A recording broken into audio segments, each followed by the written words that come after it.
Hello and welcome to the Wednesday, April 9th, 2025 edition of the SANS Internet Storm Center's Stormcast. My name is Johannes Ulrich and today I'm recording from Jacksonville, Florida.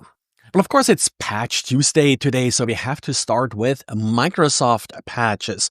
We do have sort of an average Patch Tuesday. Renato, who did our diary today, counted 125 vulnerabilities. I've seen others quote 134 vulnerabilities. It typically depends on whether or not you count the Chromium vulnerabilities that apply to Microsoft Edge or not.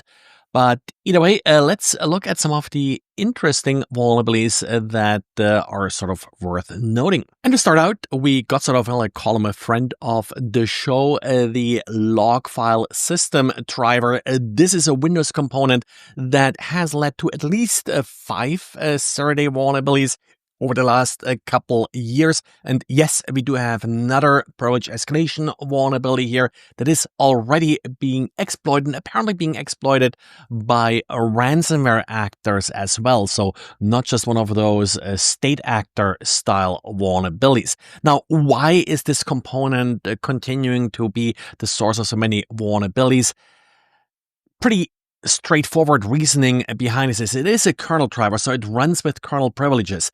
It must run with kernel privileges, well, in some ways, because it has to read all the different logs that it is parsing. And then, of course, it has to parse those logs, and logs sometimes do contain, well, hostile content. And that's sort of the reason here, yet again, where a problem in the log parser is being exploited to then elevate privileges, essentially execute code as the driver, which then gets you full system access. So that story just keeps repeating. There's not too much you can sort of do proactively about this other than your standard best practices hardening your system.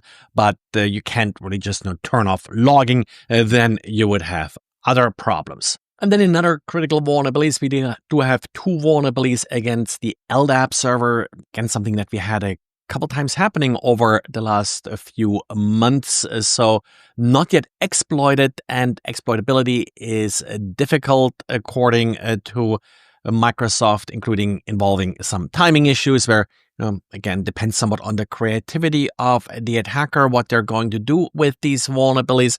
But quite often, if they don't really sort of control all of the events contributing to the timing issue, then this may not necessarily be an exploitable vulnerability. I don't remember seeing any of the prior LDAP issues being exploited recently, but I may have missed a vulnerability there. So let me know if there was a recent new LDAP vulnerability that was exploited in the wild. In addition, we do have critical vulnerabilities in Office products, like in particular in Excel.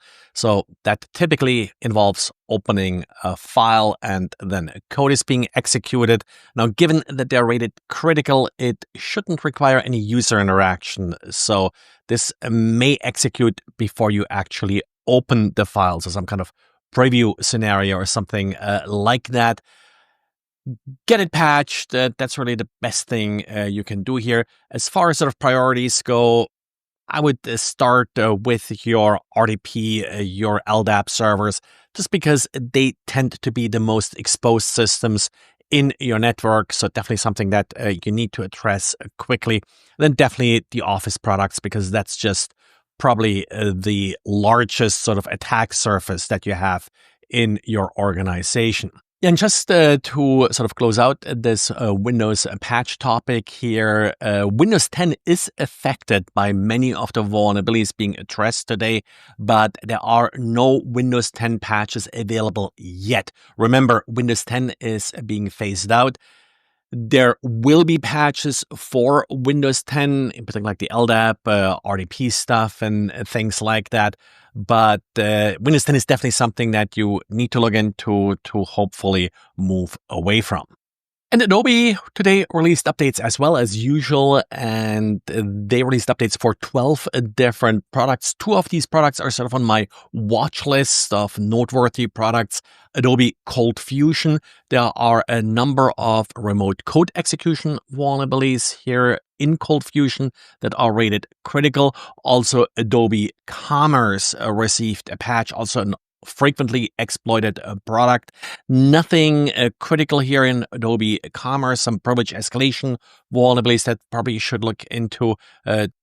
Update, patch, that's really what you should do with both of these products relatively quickly. Of course, can be tricky in particular with Coldfusion.